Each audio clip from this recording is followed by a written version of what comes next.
कहानी की शुरुआत में हमें सोया नाम की लड़की को दिखाया जाता है जो सेंट्रल कॉलेज में सीनियर स्टूडेंट है।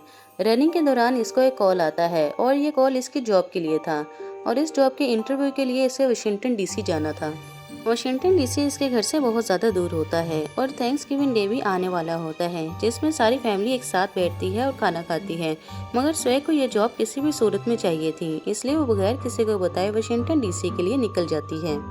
जब वो वाशिंगटन डीसी जा रही होती है तो रास्ते में फेस्टिवल की वजह से बहुत ज़्यादा ट्रैफिक होता है, लिहाजा ट्रैफिक से बचने के लिए वो दूसरे रूट को चुनती है। बहुत आगे जाके वो देखती है तो रास्ता वहाँ पे बंद होता है। लिहाजा अब सोहेल ये डिसाइड करती है कि वो जीपीएस के थ्रू आगे नहीं जाएगी बल्कि पेपर मैप को यूज़ करेगी। लिहाजा अब सोहेल वाशिंगटन डीसी जाने के लिए तीसरे रूट को यूज़ करती है और तीसरे रूट पे जाने के लिए वो पेपर मैप का यूज़ करती है।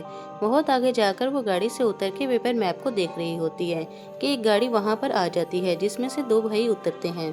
पहले तो ये दोनों भाई सोहे से बहुत अच्छे तरीके से बात कर रहे होते हैं, मगर जल्द ही वो अपनी बदतमीजी दिखाने लग जाते हैं। सोहे उनमें से एक को जोर से टांग मारती है जबकि दूसरा भाई उसको जोर से पकड़ लेता है। सोहे हमेशा अपने पास चाकू रखती है, लिहाजा वो चाकू पे उस पर जोर से वार करके वहाँ जंगल की तरफ पैदल ही भाग जाती है। सोया अपनी जान बचाने के लिए बहुत तेजी से वहां से भागती है। दूसरी तरफ हम दोनों भाइयों को देखते हैं जो किसी भी कीमत पे इस लड़की को लेना चाहते हैं। अब बहुत आगे जाकर वो उन लड़कों से तो बच जाती है मगर वो जंगल के बीचों बीच खो चुकी है और अब इसको यहाँ के रास्तों का भी नहीं पता। बहुत ज्यादा चलने की वजह से सोहे के पांव जख्मी हो जाते हैं। अब वो एक नदी के किनारे पे आके लेट जाती है। अब सोहे को यहीं पे रात गुजारना पड़ती है।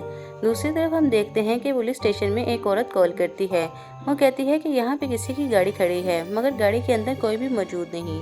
उस औरत की कॉल सुनने के बाद पुलिस वाला वहाँ पे पहुँच जाता है जहाँ पे सोहे की ही गाड़ी खड़ी होती है। वहाँ पे उसको कुछ नहीं मिलता मगर घसीटने के निशान मिल जाते हैं। वो इर्द गिर्द लोगों से इन्वेस्टिगेशन करता है और करते करते उन दोनों भाइयों के घर में भी आ पहुँचता है। इन दोनों भाइयों का नाम हॉलिस्टर और बक होता है। पुलिस वाले से जो पहले मिलता है वो हॉलिस्टर होता है। वो पूछता है कि यहाँ पे कोई लड़की आई थी क्या, जिसपे वो साफ मना कर देता है।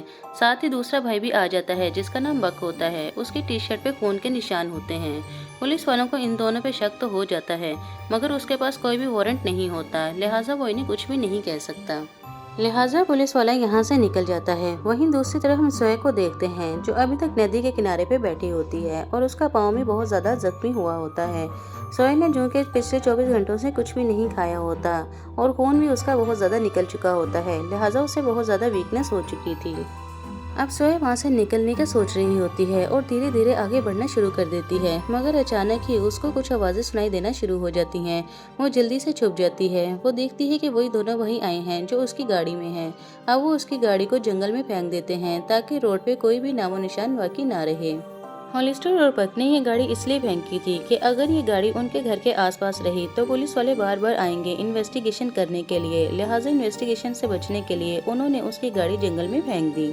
उन दोनों भाइयों के जाने के बाद सोहे अपनी गाड़ी के पास आती है और अपना सेलफोन वहां से निकालती है मगर उसका फोन पूरी तरीके से क्रैक हो चुका था और साथ ही साथ जंगल में कोई भी कवरेज नहीं होती कि वो किसी से कांटेक्ट कर सके।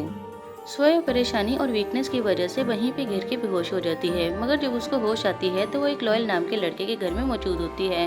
उस लड़के ने इसके पैर में पट्टी भी कर दी थी। सोहे जब उठती है तो वो ये सब देख के बहुत ज्यादा डर जाती है। वो समझती है कि ये लड़का भी इसको नुकसान पहुंचाने की कोशिश करेगा, लिहाजा वो जोर जोर से चीखना शुरू कर देती है मगर लॉयल उसको ये सब करने से मना करता है मगर सोहे नहीं रुकती और वहाँ से भागने की कोशिश करती है और इसी अफरा तफरी में वो एक दफा दोबारा से गिर के बेहोश हो जाती है।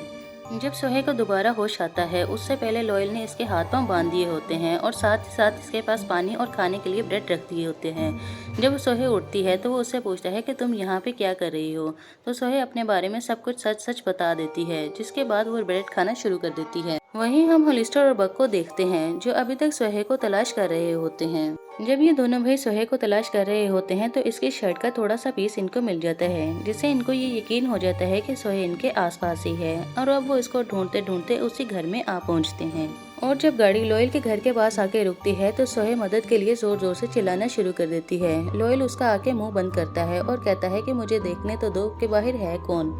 और जब लॉयल बाहर जाके देखता है तो यही दोनों भाई हॉलिस्टर और बक वहाँ पर होते हैं। वो लॉयल से इसके बारे में पूछते हैं। दरअसल लॉयल इनका कजन होता है। जब ये दोनों भाई अपने कजन लॉयल से पूछते हैं कि यहाँ पे कोई लड़की आई थी क्या, जिस पे लॉयल साफ साफ मना कर देता है मगर उन दोनों भाइयों को लॉयल पे शक हो जाता है, इसलिए वो इसके घर में जाके चेक करते हैं। मगर सोहे अंदर बैठ के ये सब कुछ देख रही होती है, लिहाजा उनके अंदर आने से पहले ही वो घर के बाहर चली जाती है और वहाँ पे एक खराब सा ट्रक पड़ा होता है, वो उसी के अंदर चली जाती है और वहाँ जाके छुप जाती है। जब ये दोनों भाई वहां से चले जाते हैं तो लॉयल सोहे के पास चला जाता है और कहता है कि तुम्हें घर से बाहर नहीं आना चाहिए था।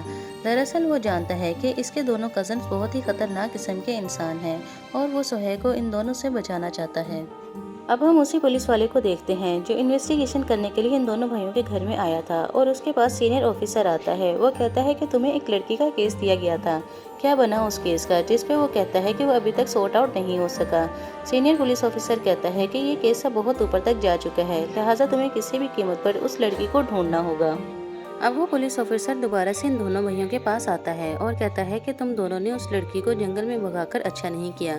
अब यहाँ पे हमें पता चलता है कि वो पुलिस वाला भी इन दोनों भाइयों के साथ मिला हुआ है। दूसरी तरफ हम सोया को देखते हैं जो लॉयल से कहती है कि मुझे वाशिंगटन डीसी जाना है, क्या तुम मुझे किसी भी तरीके से वाशिंगटन डीसी तक छोड़ सकते हो। इस पर लॉयल कहता है कि मेरे पास कोई भी गाड़ी नहीं है जिसमें मैं तुम्हें वाशिंगटन डीसी तक ले जा सकूँ, लेकिन इस वीकेंड पे मेरे उन्हीं दो कजन्स ने कहीं बाहर जाना है, तब उनकी गाड़ी मेरे पास होगी और उस गाड़ी में तुम जहाँ चाहे चली जाना, लेकिन इसके लिए तुम्हें 2 दिन तक वेट करना पड़ेगा। जिस पे सोहे मान जाती है। अब हम देख पाते हैं कि ये दोनों आपस में फ्रेंडली हो चुके हैं और एक दूसरे पे ट्रस्ट भी करते हैं। सोहे को इस बात का यकीन हो चुका है कि लॉयल एक अच्छा इंसान है और वो इसकी मदद करना चाहता है, लिहाजा अब सोहे भी इसके साथ बहुत फ्रेंडली हो जाती है और कामों में इसकी मदद भी करती है। लॉयल जो कि एक केमिस्ट्री का स्टूडेंट है, वो केमिकल्स के जरिए कोई चीज तैयार कर रहा होता है जिसमें सोहे भी उसकी मदद करती है।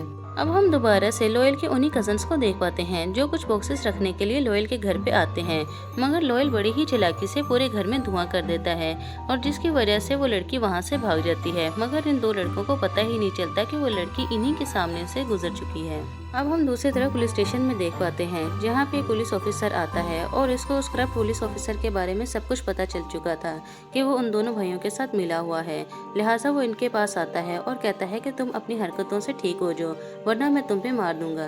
लेकिन इससे पहले कि वो कुछ कहता, करप्ट ऑफिसर खुद ही उसको मार देता है और अब करप्ट ऑफिसर उसकी लाश उन दोनों भाइयों के जरिए ठिकाने लगा देता है।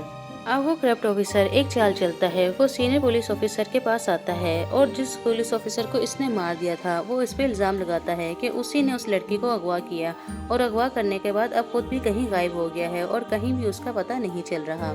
लेकिन वो सीनियर पुलिस ऑफिसर उस करप्ट ऑफिसर को कहता है कि अब ये केस मैंने तुम्हारे हाथ से लेकर स्टेट पुलिस को दे दिया है, जिसकी वजह से वो बहुत ज्यादा परेशान हो जाता है और उन्हीं दोनों भाइयों के पास आ जाता है। उनको बताता है कि मेरे हाथ से सब कुछ निकल चुका है। दरअसल ये पुलिस वाला इन दोनों भाइयों के साथ मिलकर ड्रग्स का भी कारोबार करता है और वो जो बॉक्सेस इसने लॉयल के घर रखवाए थे उनमें ड्रग्स ही थे। अब वो करप्ट ऑफिसर लॉयल के घर में जाता है और वहाँ पे सोहे और लॉयल दोनों बैठे होते हैं। दरअसल उस पुलिस ऑफिसर को शक था कि यहाँ पे हो ना हो सोहे जरूर मौजूद होगी। अब वो करप्ट ऑफिसर लॉयल से उसी लड़की के बारे में पूछने लग जाता है, जिसपे वो साफ मना कर देता है।